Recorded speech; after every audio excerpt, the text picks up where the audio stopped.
Hey friends, this is Neep the Gnome, here to wish you a warm and happy holiday season. I've loved having you here to celebrate the magic folk, and I hope you'll stay true on your personal quests to build bridges between my world and your human world. Happy holidays, and enjoy this special season finale episode of Friends of Legend.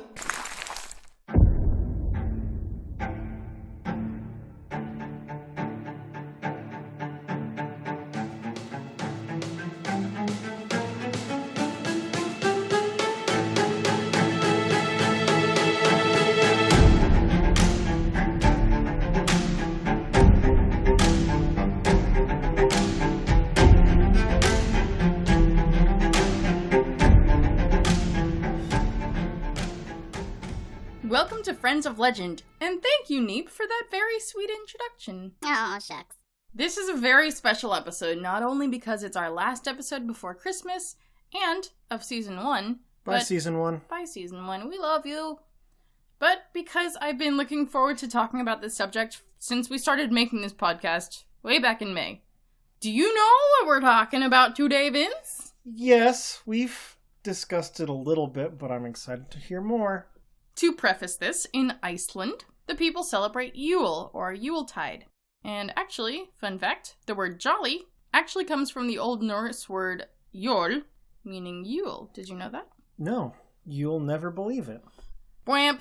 So Yule begins on the winter solstice and ends 11 days later. So that will either fall between December 21st through January 1st, or December 22nd through January 2nd. And this year, it starts on the 21st. So it's coming right up. So Iceland does not have a close relationship with Santa Claus, but they do have a fearsome family of mischief makers, and that's who we are going to be talking about today. The boys. So technically, this episode is going to cover 16 different Icelandic Friends of Legend, Wowzers. but they're all part of the same family. So this includes a giantess and her husband, their enormous cat, and their 13 sons. And I know you, Vince, are pretty familiar with these folks, and you're definitely more familiar with pronouncing Icelandic words than I am. I'll do my best. But hopefully you'll be able to learn something new today, at least. I'm sure I will. We've got a lot to cover, so let's get started. We are going to start off with Grila and Leppalúði. Grila is the matriarch of this most famous family. She is described as being troll-like or ogre-like in appearance, but the takeaway is that she's a giant woman with a pretty repulsive appearance. We try not to be too mean to Friends of Legend on this show, but that is her main physical description. She's got a good giant name. Grila. Yeah, not someone you want to mess with. So Grila used to reside in a cottage, and she would go into town, acting as sort of a beggar, asking parents for their disobedient children, but she would be chased off without too much difficulty, especially if you gave her a little bit of food. What she did with said children, when she was successful, was very Baba Yaga-esque, in that she would make her favorite food, children's stew. Oh, yum. Man, picture this. You're walking the streets of Akureyri or something like that, and you see a 10-foot-tall lady in beggar's shambles saying, Skull, can you give me a child for to eat?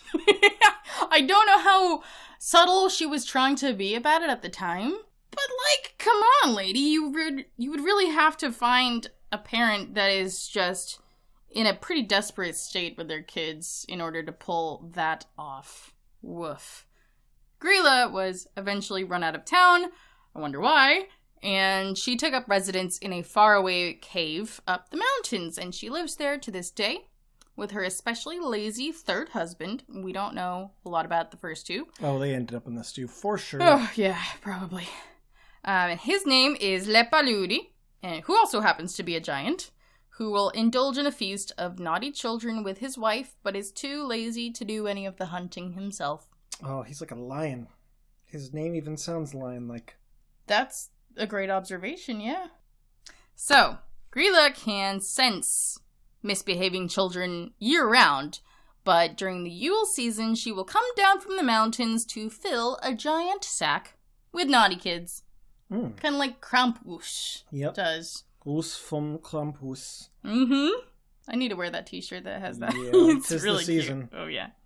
So, this ritualistic hunting is so obviously terrifying that in the 18th century, the Danish king Christian IV, who also ruled Iceland at the time, decreed that stories of the family, the Grila and Leppalúði family and their children, could no longer be told to children, and that obviously didn't turn out to be a very effective decree. Yeah, it's hard to enforce such rules from a sea away. Yeah, well, especially since they don't have the, 20th and 21st century bugging of the homes and so on. Why won't you talk about Santa Claus? Yeah, so that wasn't a very long-lived decree or a very effective one. No. But it's not just Grila and Leppalúði that have a taste for long pork, however. Long pork. Because the family kitty cat has to eat something. Oh, fluff. So, Jólakötturinn is Grila and Leppalúði's gargantuan pet black cat, Yule cat.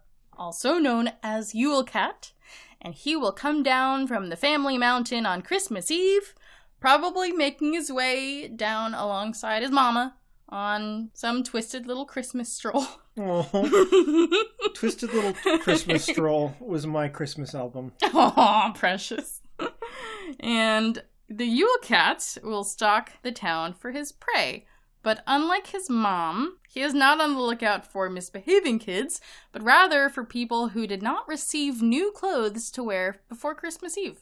Oh, wow. The unloved, apparently. Yeah, so that happens to be a great incentive for workers to finish processing the autumn wool before Christmas. So it's a good thing to threaten your employees with. Now, if everyone does get Christmas clothes from the autumn wool, does Jólakötturinn just kind of prance through town? Yes. So it is said that in some cases, he might not eat the people, but he will eat their Christmas feast instead. Oh, beans. So I imagine that probably would happen on those odd years that everyone got their nice new clothes. I mean, I'd give up my Christmas feast if I could get some belly rubs out of Jólakötturinn. Right. Yes. Yeah. So anyone who has been bullied for showing up on the first day of school wearing last year's outfit can hopefully feel a little bit grateful that they do not have a local Yule cat, unless, of course, they live in Iceland. Yeah, because then they get bullied, and then 3 months later, they get et. Sorry, guys. What a life. Yeah. But my goodness, I would really encourage all of our listeners to take to Google and look up some fun pictures of the Yule cat, because he is a favorite of artists everywhere. I wanna do that right now. Right this very now. Okay, you do it. I will do it right this very now.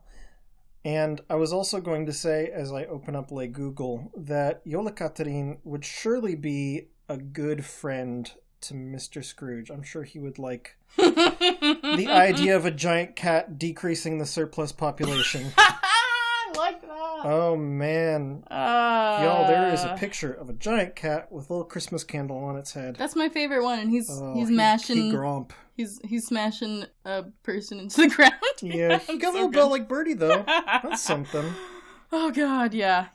So even though Grila has been married a few times and has had numerous children with the exes, her pride and joy is the children that she had with Leppalúði, the Yule Lads. These are 13 pranksters who look like little old Christmas dwarves.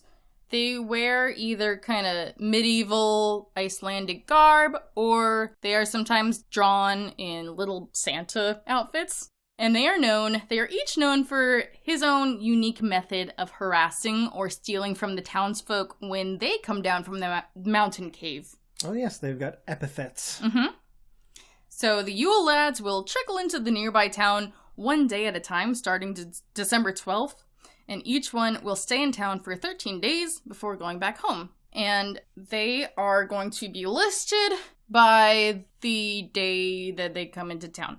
So they go in this order.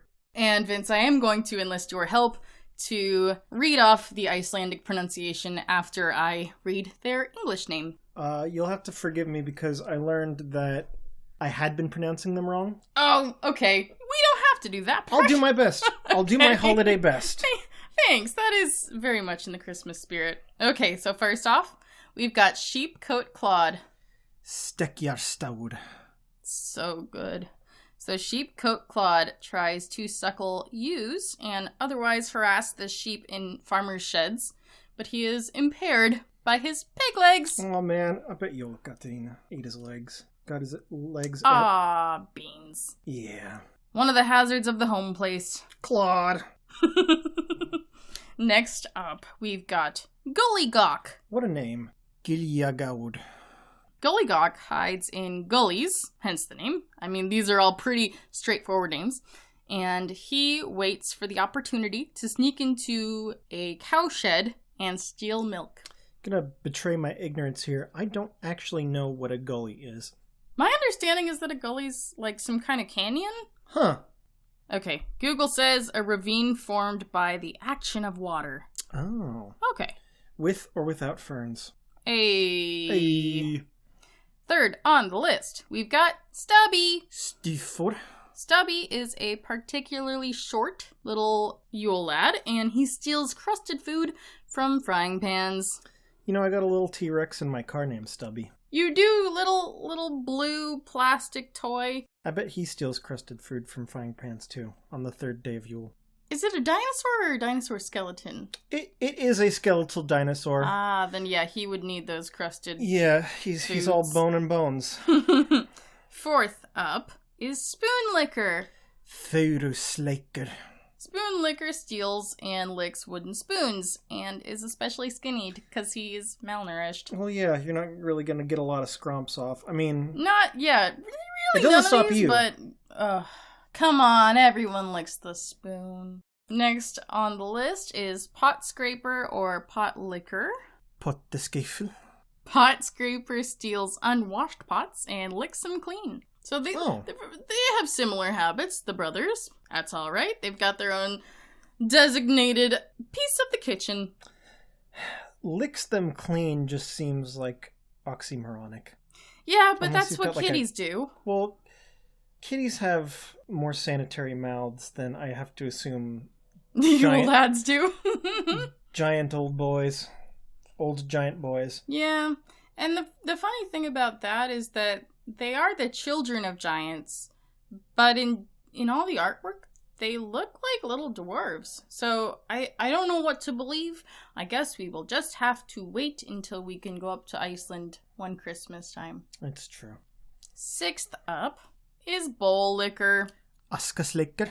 Bowl Licker hides under beds and waits for people to put down their askur, which are bowls with lids on them that I can only assume were kept in the bedroom for snacking. Like tankards, I imagine. Maybe to keep the flies out. Oh, that makes perfect sense. I don't know how much of a problem flies are up in Icelandic. Huh, hard to say. I love the idea of having a little bowl with a lid on it for my, I don't know, like my chocolates. Yeah. For some late night snacking. And you will never have to know because I will be so quiet about it. Yeah, I'll never hear the clickety-clack of that bowl lid. Yes. Okay, good point. Next up is Door Slammer. Hula scaler. Door Slammer stomps around and slams doors in people's houses, kind of like our neighbor. Aww. And he wakes beans. everyone up. So it's not like they're trying to be super stealthy about it because this guy just straight up does it to wake everyone up. Yep, slam, slam, slam. This is my jam. Eighth is Skyr Gobbler. Skýrgalmur. Skyr Gobbler eats up all the Icelandic yogurt, which is also known as skyr, in the house. By the way, I know that they sell skyr at H.E.B., which is the local grocery store where we live. So, delicious breakfast material. H.E.B. puts it up, locks it up tight on the 8th day of Yule. Man, I hope so. I hope they know too. Well, I mean, maybe it's not that much of a problem. I don't imagine that Skýrgalmur, does a Santa Claus sprint across the world to eat all the skyr. You never know. Number 9 is Sausage Swiper. Bugnakraiker. Sausage Swiper hides in the rafters and snatches sausages as they're being smoked. Oh, man. That's very disappointing. They're not even good yet. I know! They're just kind of like loosely held together meat. Ew. Ohne Geschmack. Well, meat is meat, says sausage swiper. Meat is meat. That is a mouthful. Number 10 is window peeper. Glukkageiger. That's a lot of G's in there. Yeah, no kidding. There's like 5 G's.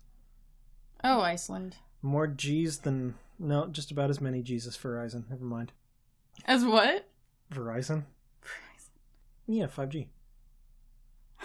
Okay, tickle time. We're not cutting that out. Oh. Window peeper creeps outside windows, and he peeps in to see what looks good to steal. I don't even know where to begin with this. Yeah, he's just a little peeping Tom. The worst of them all, perhaps. Mm-hmm. Hey, these guys got a new Nintendo. I can deal with Door Slammer. I don't want any Geigers peeping through my Glucka. Next, we've got Door Sniffer. Gout to thief food. Door Sniffer has a huge nose that he most uses to sniff out leaf bread, which is a Yuletide fried bread treat. Do you know the Pokemon Nose Pass? Yeah. Yeah, that's what I'm thinking. That's what I imagine that Door Sniffer looks like. Oh, you know it. Gotta be. Just a rock with a big old red nose. Clomping around, sniffing your door. And I can only assume that Door Sniffer then steals said leaf bread. You know, these little friends have sticky fingers. Number 12 is Meat Hook. Shit kroker. Oh my goodness. I might have put a little bit of Swedish on that ball. Understandable. Meat Hook, which sounds like a How to Train Your Dragon name, uses a hook to snatch meat that was left out, especially smoked lamb, which is commonly consumed at Yuletide. Isn't that a How to Train Your Dragon name? Oh, Meat Lug. Meat Lug. Whoops. Meat Lug. Fish legs. And last, but certainly not least, is Candle Beggar. Shelta sneaker. Candle Beggar follows children to steal their candles, which once upon a time were made of tallow and were therefore edible. It's like gathering up a nice hardened piece of lard and chomping on it. Oh, that's nasty. Yeah. So there we've got the 13 Yule Lads. And as we're recording this on December 17th, we can assume that Sheepcoat Claude, Gulligak, Stubby, Spoonlicker, Pot Scraper, and Bowl Licker have made their way to town already. But I thought that it started on the 21st. That's when Yule starts. But the Yule Lads start coming down the mountain on December 12th. Oh. Yes. Mm-hmm. Oh. Yeah, they've got they go by the schedule. They have their calendars marked. I'm sure. Yeah, who am I to question they who have been doing this for centuries?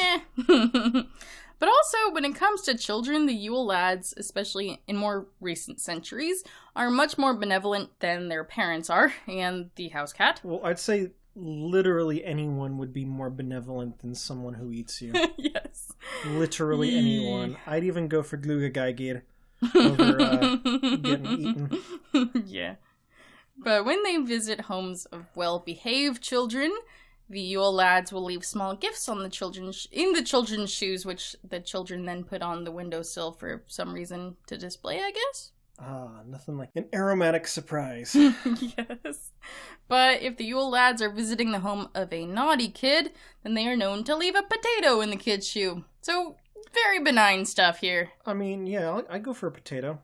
As long as it's not... French that baby. Yeah, as long as it's like not, French fry like mashed. Yeah.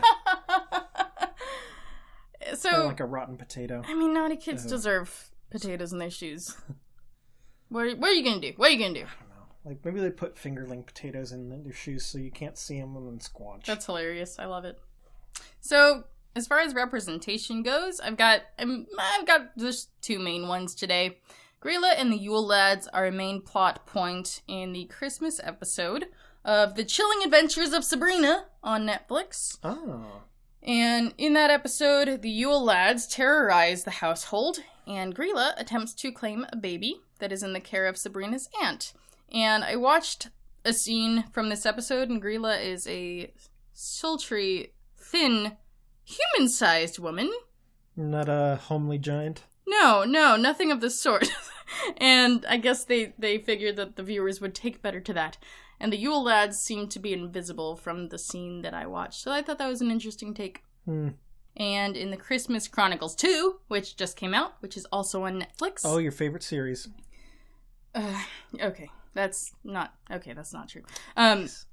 There's a Yule Cat character named Yola, who is buddies with the movie's antagonist, Belsnickel! That's fun. Anyone who has watched The Office will probably remember that, what was it?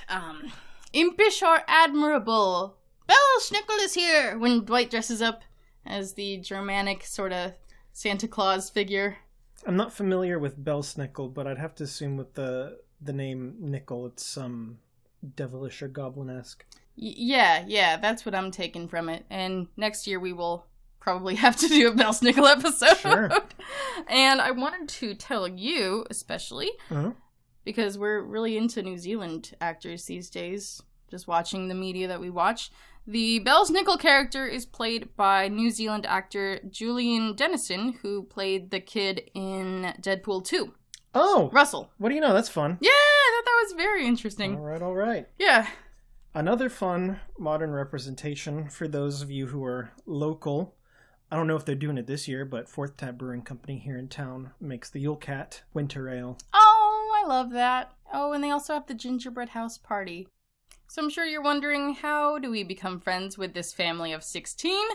Well, Grila and Leppalúði do not seem to want to make friends with anyone outside of their Yuletide family circle of trust. My opinion is that it's best to leave them be and raise your kids up really well so that they don't become victims. Put some clothes on them babies. Well, yes.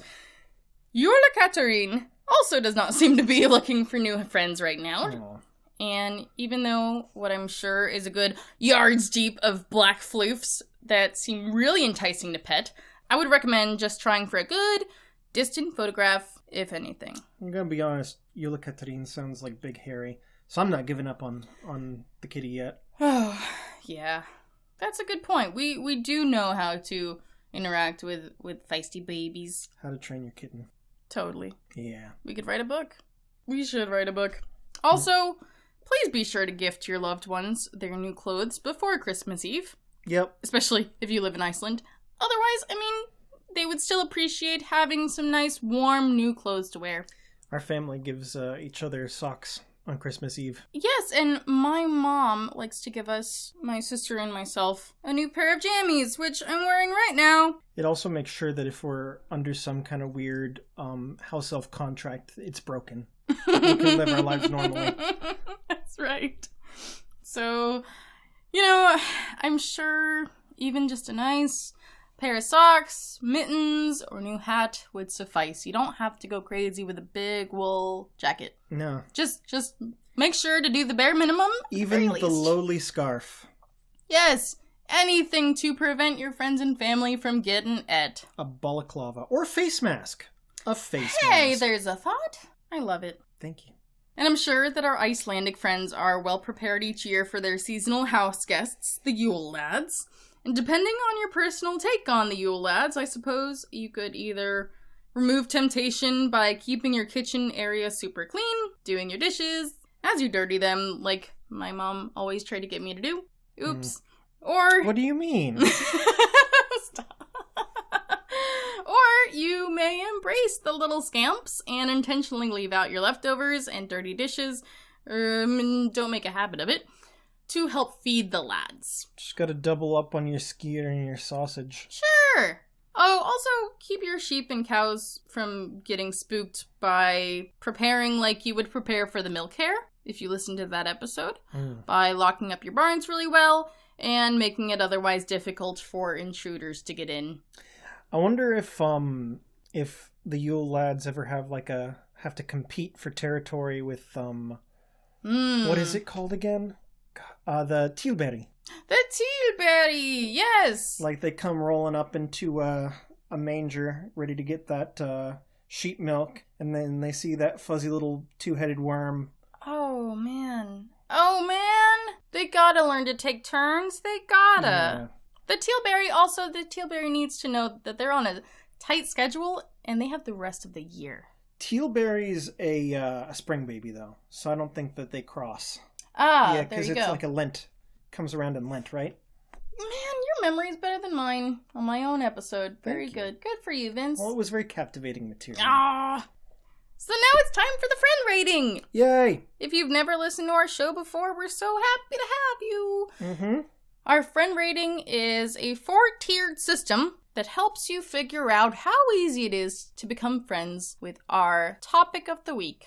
So friend-shaped friend, they would spend a day making Christmas cookies with you. Think of something like a brownie in our Goblins episode. A cheeky friend, the kind of friend that you'd threaten with a lump of coal, but you're still gonna give him a present at the end of the day. Yeah. Something like Kasobake. Empty threats. It's a little white lie. It's okay. We have our goofs.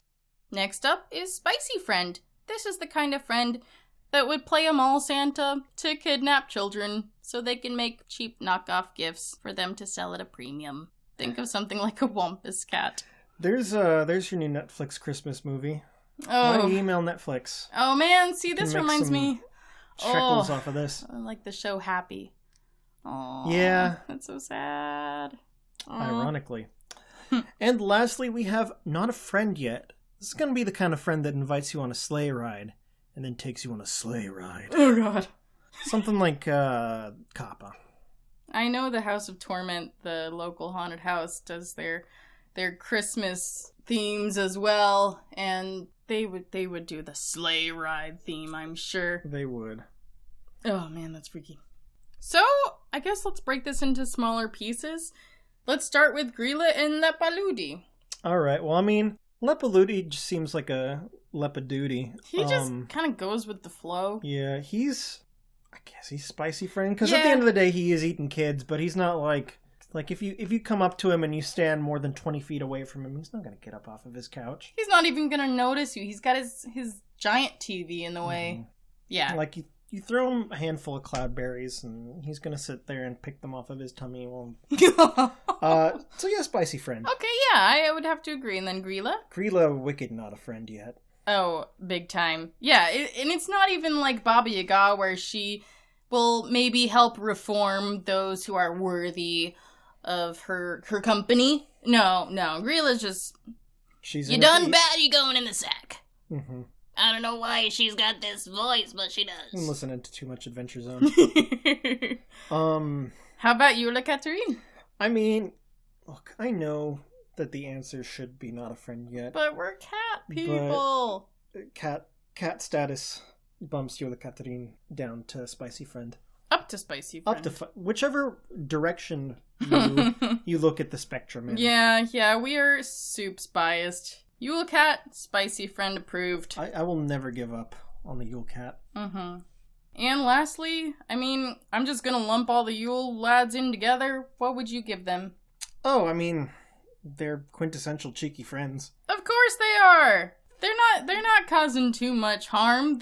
Yeah, unless you were really counting on your supply of sausage and skyr to get you through the winter. And those little crusty crumbs on your plates and bowls. Ooh, buddy. Which, gosh, I hope that is not the case. And if so, you can write to us and we'll Venmo you. We'll mail you a Christmas loaf. And we'll even throw in a Christmas set of socks so that you don't get got by the Yule Cat. Mm-hmm. Hey, we're friends too. We're friend-shaped.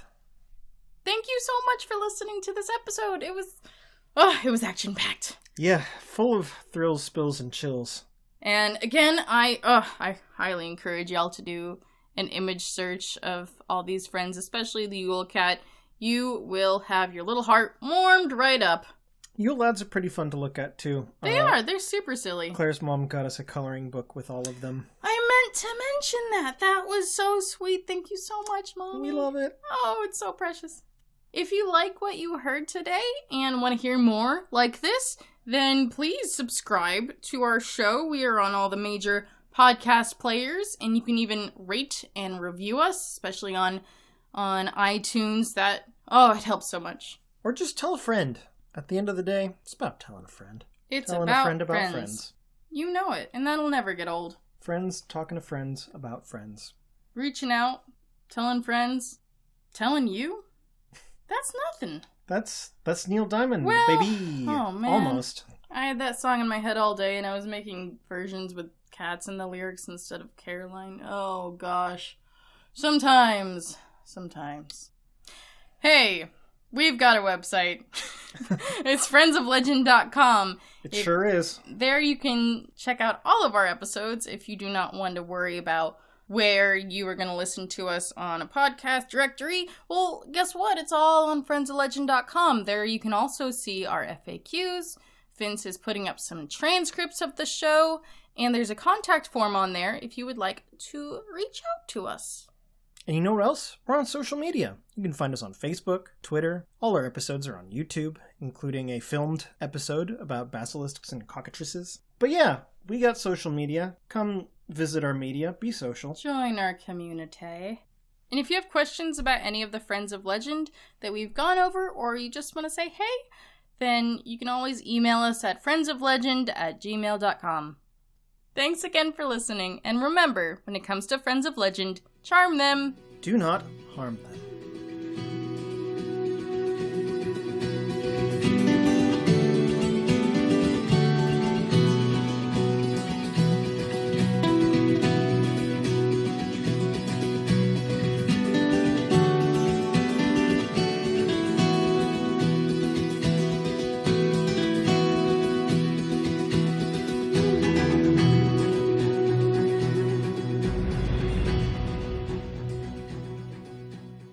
Hi, I'm Leppalúði. I've come to eat your children.